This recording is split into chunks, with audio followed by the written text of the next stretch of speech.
Good morning, everyone. This is Fahima Begum, and I am working as a computer programmer in TTWRDC Women, Suryapet, which is located at Kodak. So, today I am going to give a presentation on programming in Java. So, before going directly into the Java language, I want to discuss few things. First, if you want to understand the Java language, we must understand the reasons behind its creation, the forces that shaped it, and the legacy that it inherits. That means, prior the Java language, we may have many different languages that are existing. For example, C language, C++, Basic, COBOL, Fortran, etc. etc. Even though these languages are existing, why there is a necessity in the development of new languages? What are the requirements are increasing day by day in this computerized networking technology, etc. Okay, like successful computer languages that came before, we can say that Java is a blend of best elements of its rich heritage combined with the innovation concepts required by its unique missions. That means Java is inherited the few features from the C language and few features from the C++. That is why we are calling it. It is a blend of best elements of its rich heritage combined with innovation concepts and also with other few concepts which totally combined, which leads to the invention of Java. So, although Java has become inseparably linked with online environment of internet, because after the invention of Java language only internet usage is also increased. So, we can say that through this Java is the first and foremost programming language. So here programming language invention will be done mainly for the two purposes, two reasons. So what are those? First one is the to adapt to changing environments and its uses. That means here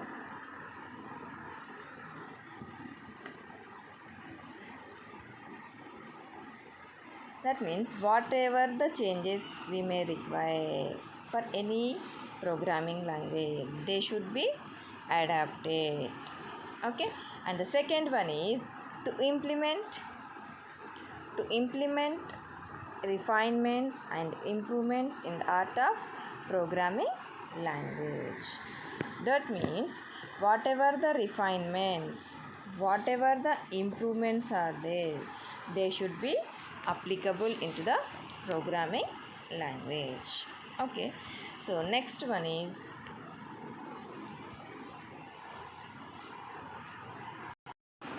that means whenever there are changes requirements mean they should be adapted by a particular programming language, and also if there is any improvements means that should be applicable. So here another few things I am going to discuss. So prior to C language, what is the situation of the programmers? Means prior to C here, programmers has to choose between the languages that optimized one set of traits to other. That means here either these things or those things. For example, few languages are only applicable for the educational or academic purpose, and few languages are only applicable for the scientific purpose. That means here programmers are not getting the fully requirements to adapt to all the environment. So for example, if I take basic, so what is the basic full form? Here beginners all purpose symbolic instruction code. So here if we use the basic language, that means it is easy to learn. But what is the drawback of it? Means it was not as powerful as the other languages because of its lack of structure. It is useless. That means programmers are not showing any interest towards the basic language. Okay, so next if we are discussing about the Fortran. So the full form or the abbreviation of Fortran is Formula Translation. So this is totally developed for the scientific applications. If you want to run this programming language for other purpose means it won't be applicable. Next here, COBOL, Common Business Oriented Language. So it is also totally developed for the business applications. So all these languages, Basic, COBOL, Fortran, they are totally depending on the one control statement, that is goto. So if the program length is small, it is very easy to jump from one statement to the another statement. So if the complexity or the size of the program increases, in those situations, these programming languages are totally unsuccessful. So next, if we are discussing about the assembly language. So what is an assembly language? An assembly language is a language which gives a high performance, but it is not at all easy for a programmer to learn the assembly language. Why? Because it is totally in the machine understandable format. To develop a program in assembly language is very difficult for a programmer. Okay, so these four and other few languages having few lackingness, the structure or otherwise it is applicable for few environments. If it is easy, there will be a complexity whenever the size increases. So here the programmers are requiring a revolution in the computer languages, which leads to the birth of modern programming languages. So that means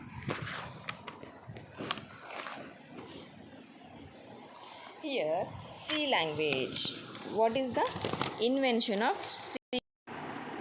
So creation of C language totally changed the way the programming languages was discovered, because it totally shook the computer world. The invention of or the creation of C language was a direct result of a structured and efficient high level computer language which replaced the assembly code with the system code. Okay, that means whenever we are developing a programming language for scientific, not only for scientific application and for other applications, here this language is very useful. So we can't say that it is the main programming language which leads to the invention of our Java language. And then next C++. So before that C, it was developed by Dennis Ritchie at AT&T Bell Laboratories in US in 1970. Okay, so next C++. So even though we are having the C language, so why we need the C++? C++ is simply the extension of C language. That means it's simply adapting the few features of C, and we are adding few other features to the C++. So we can say that what is the necessity means nothing but here the main reason complexity. If the complexity arises means programmers are requiring or in dire need of the other languages which totally improve the programming language concepts. So that is why here it totally depend on the other paradigm, that is the called as the OOP concepts, object oriented programming. So what is an OOP concept? That means it is a programming methodology that helps to organize complex programs into smaller parts so that we can execute these things with the polymorphism, encapsulation, inheritance concepts. That means we are providing few things. We are wrapping the data so that there is no feel of any insecurity about the languages. So, like this, C and C++ leads to the invention of Java language. Okay, so Java language was developed by mainly 5 persons. So who are they? That means James Gosling, Patrick Norton, Ed Frank,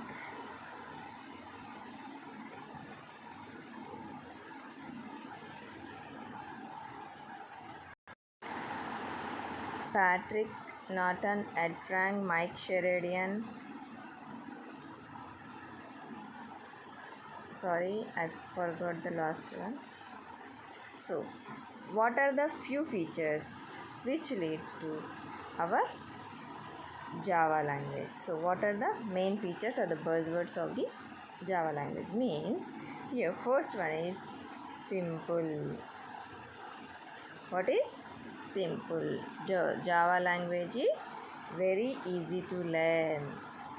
So, we can say that it is very simple. If any person having pre-existing knowledge of C and C++, it is easy for a person to learn the Java. Okay. Next one, object oriented.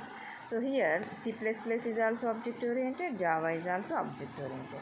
So we can say that C++ is only a partially object oriented language, whereas Java is fully object oriented language. So that means here we are totally depending on the concept which is object, which deals with the real-time environment. So next one is the robust. So here the multi-platformed environment of web, which leads to the programmers must relocably execute on different variety of systems. That means here it supports multi-platformed environment.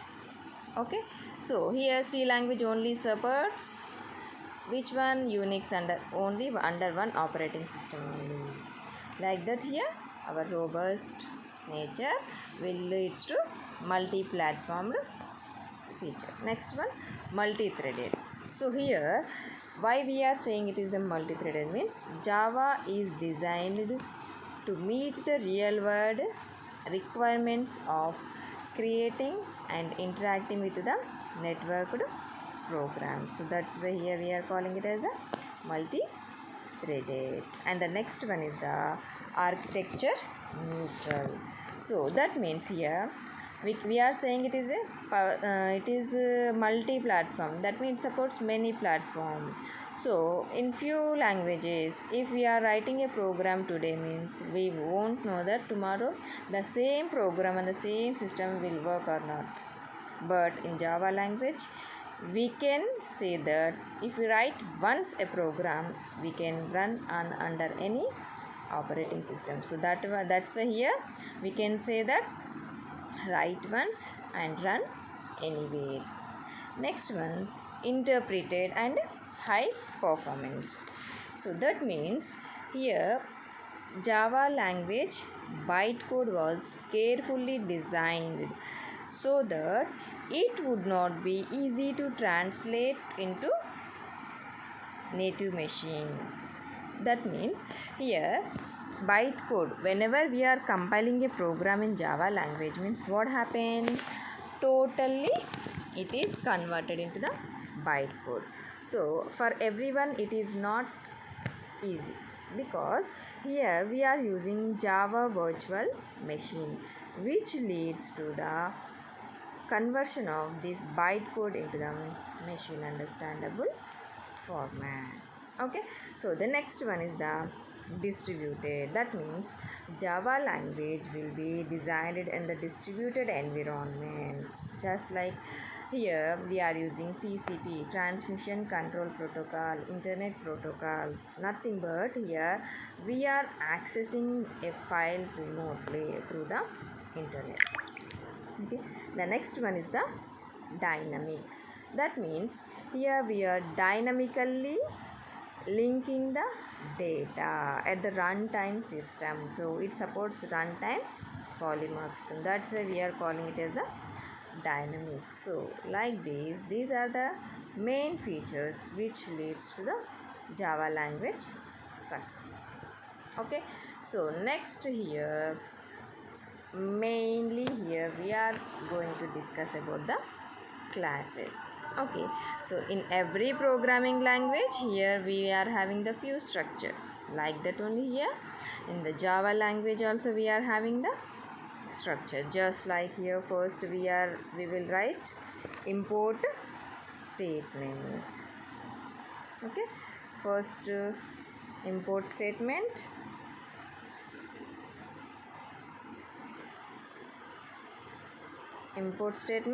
later package statements, next one documentation also. So first we will include documentation, import statement, package statements, next class declaration.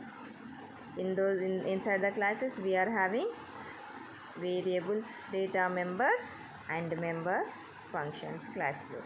So that means here in every program we may have one class or the more than one class.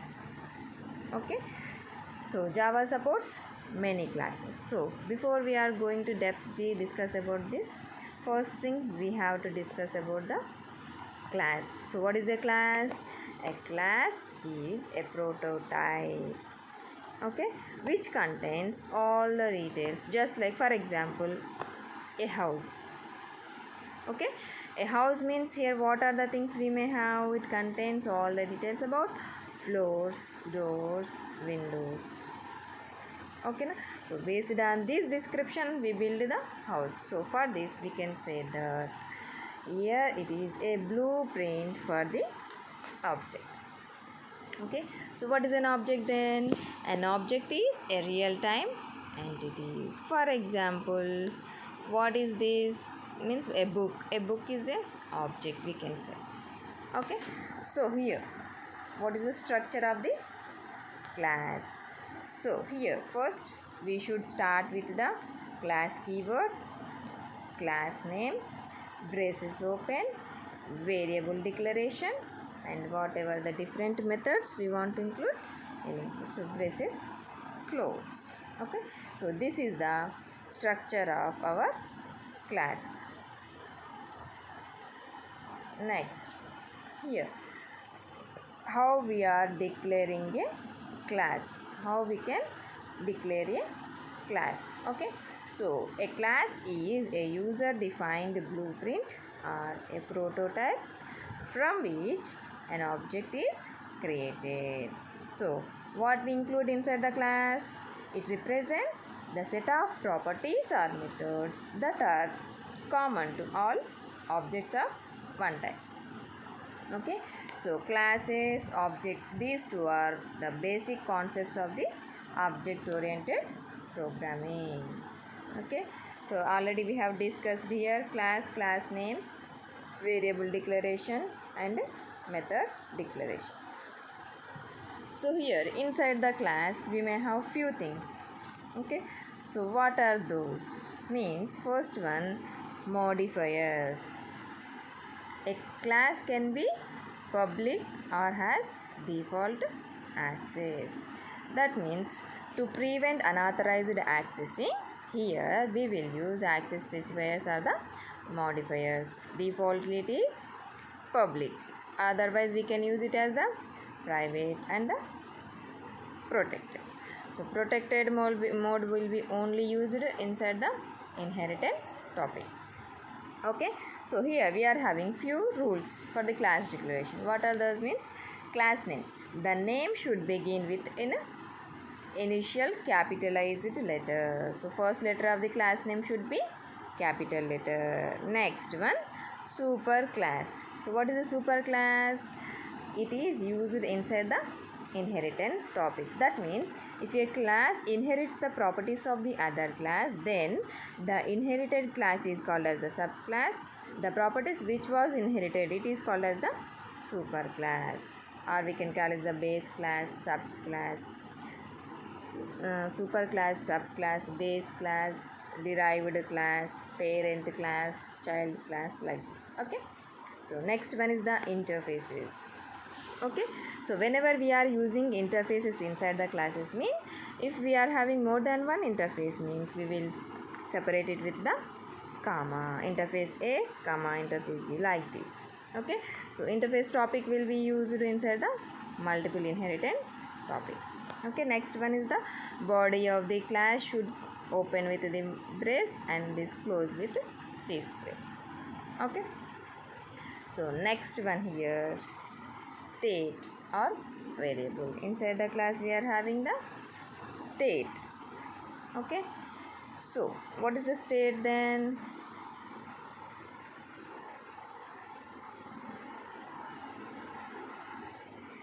State represents some value. Here it is showing state represents some value.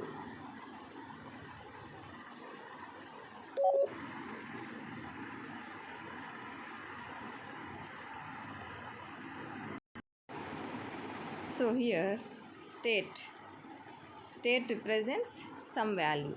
That means, for example, data type variable. For example, I can say I want to take a variable as the length, so it is of data type integer. Okay, so like this. Next, method or behavior, or the method declaration or the invocation. So method represents some functionality. Okay, so for example, here total marks, sum, I want to calculate age of a particular student, like this, etc.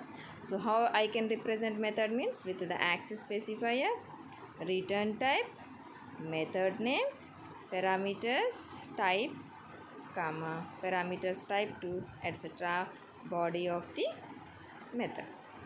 Okay, so like this I can declare the method. That means it will show the behavior of the function or the methods.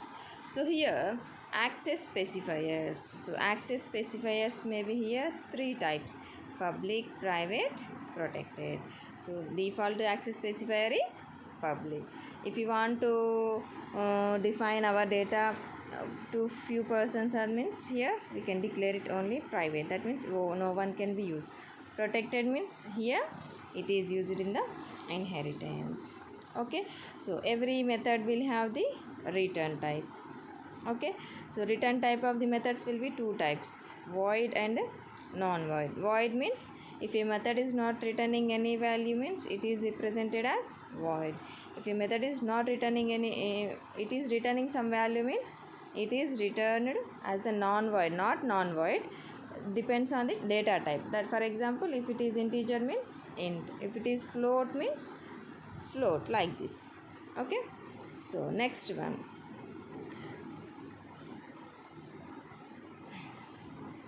here to return a value, here we will use the keyword return keyword will be used. If it is returning any, means it will, we will mention, otherwise we will simply keep it as a return.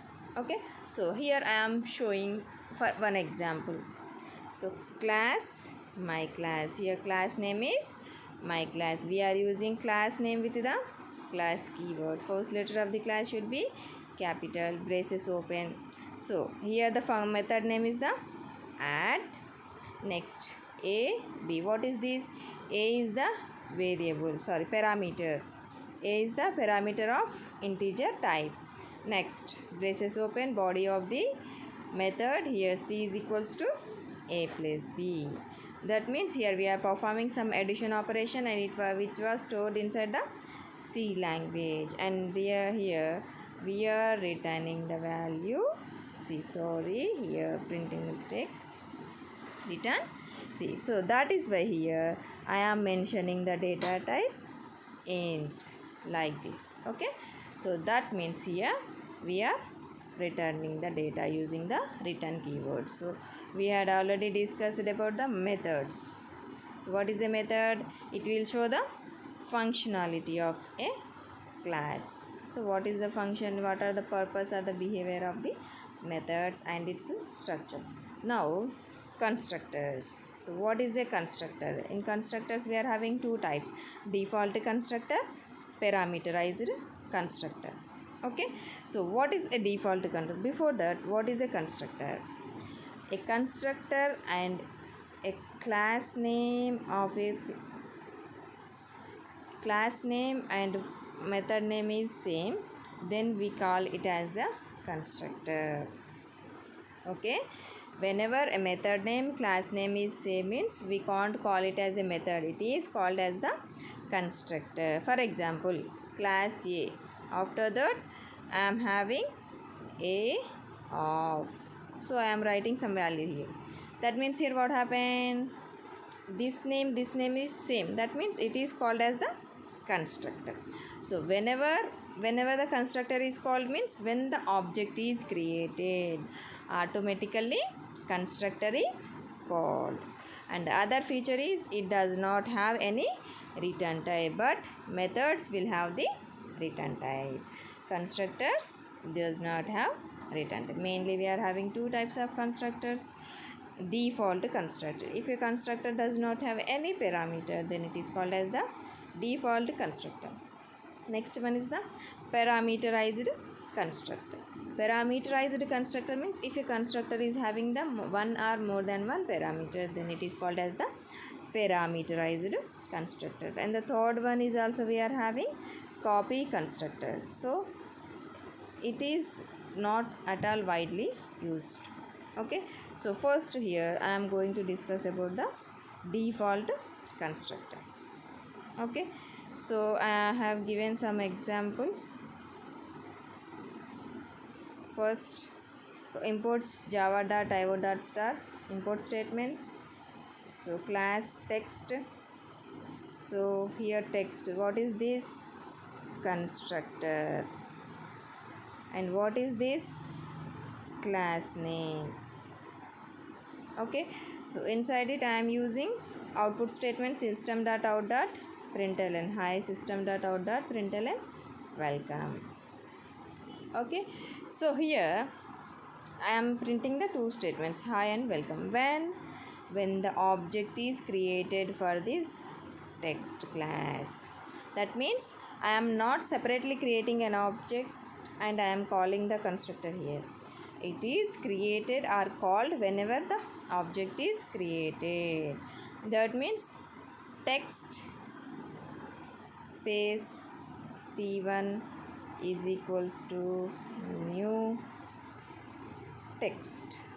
So whenever this statement is executed, automatically hi and welcome will be printed. Okay, so here for example, in a program I am having more than one classes.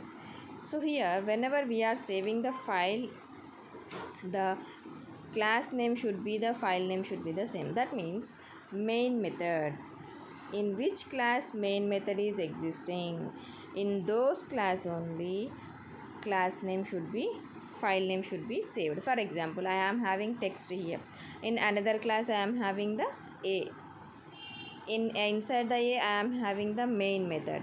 In that case I want to save the file as the a.java file.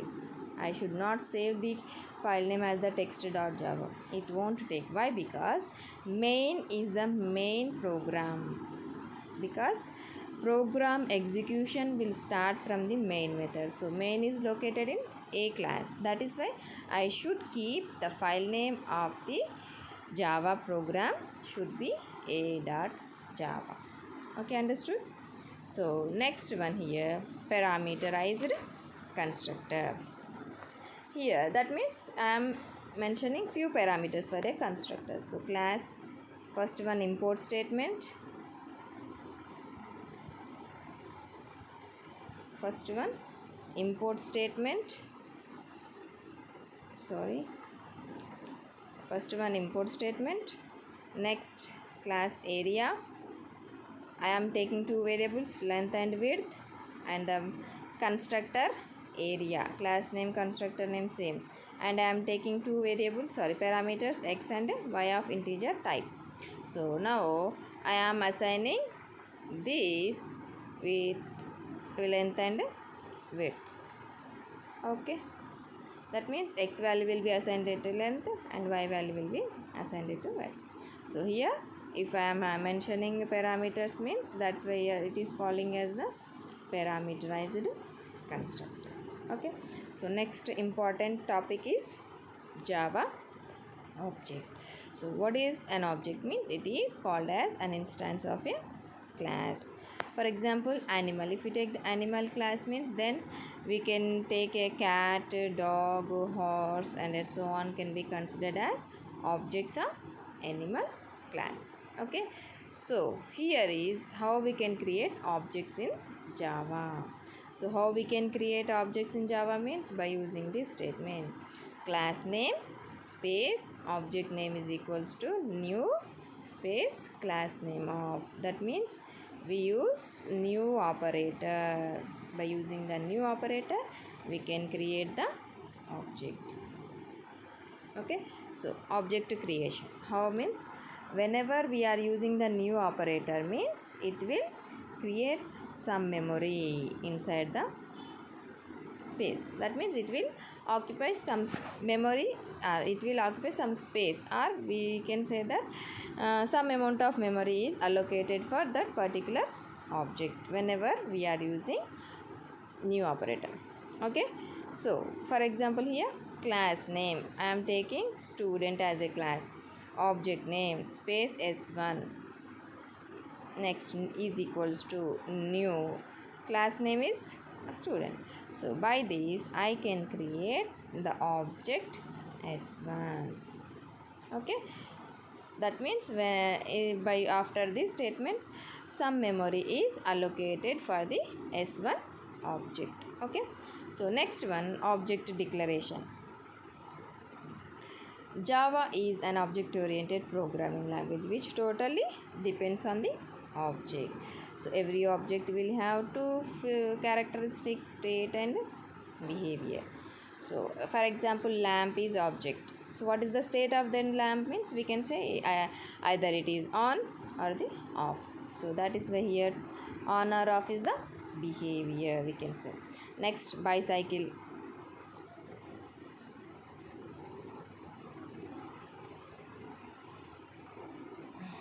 Bicycle is an object. States here we can say current gear, two wheels, number of gears, how many, for example like this. What is the behavior? Either we are accelerating it, changing gears, etc. like this. Okay, these are the behaviors. Next, here we had already discussed what object creation, how the object creation will be done. Object creation will be done by using the new keyword, so that is the thing. By using the new keywords here what we can say, some memory will be allocated. Next, this is the second step. Class name will be executed as the constructors. Class name if it is there means here we can say it is a constructor. Object will be created, class name object. Okay, we can give whatever the name we wish. Next, memory will be assigned inside the object. Okay, so next here one example program. So first I am taking my class is the my class, public void show. I am taking one method show, system dot out dot println. I am writing one output statement, show is calling. Next, another print. Okay, and I am saying print is calling, so I am taking two statements inside the show and print methods. Okay, now final class, in this I am writing the public static void main string x. Main method is there, that is why the file name should be written as the final.java. We should not write as the my class dot java. Why? Because main method is presented in this class. So now I am creating the object for it. So how I can create the object means here my class name is, for which class I am creating my class, that's why my class object name obj is equals to, by using a new operator, my class of. Okay, now if I want to call these methods means how I can call, object name dot method name. Object is obj dot method name show. That means this statement will be printed. Next, obj dot print means this statement will be executed. Okay, this is the simple Java program by using the classes and objects. Okay, so next another important topic is the inheritance. What is inheritance? That means features. If we are acquiring the few features of a class from one class to the another class, then it is called as the inheritance. Just like human beings, we inherit the property, we inherit few features of our elders. Okay, so that means in everything we may see, in every real existing object we can see inheritance. Like that only here Java supports inheritance. Okay, so what is the use? Why we have to use the inheritance means by mainly reusability of the data. No need to write each and every time.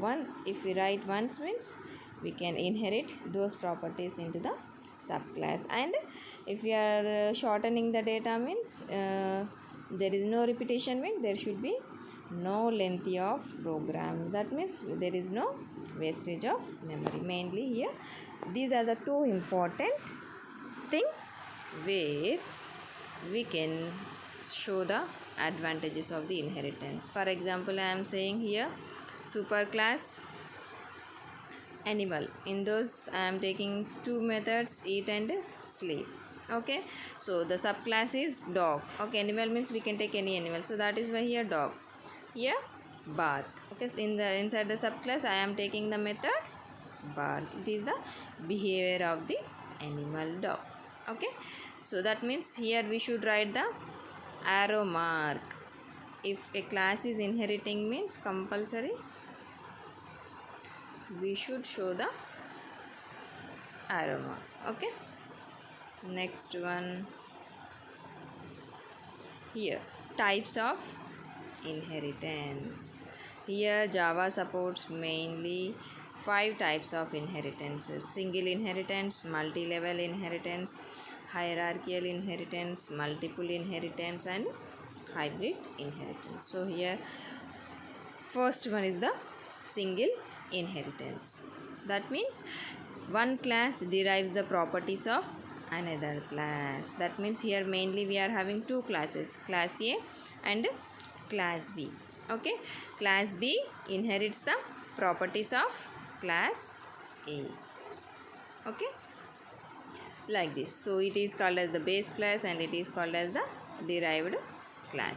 Okay, so next one, multi-level inheritance. Multi levels we are having. That means class B extends from class A, then class C extends from class B. So here we can say, for example, grandfather, father, child. Child inherits the properties of father and grandfather. Father inherits the properties of grandfather, like this. Okay, it is a chain order. That's why it is a multi-level inheritance. Okay, so next one is the hierarchical inheritance. That means here class A acts as a super class for B and C. That means one class will be derived by the many other classes. This is called as the hierarchical inheritance. So next very important is the multiple inheritance.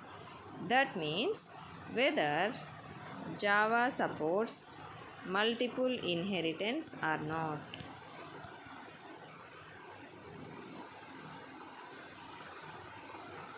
That means first thing is Java does not support multiple inheritance. Why? Because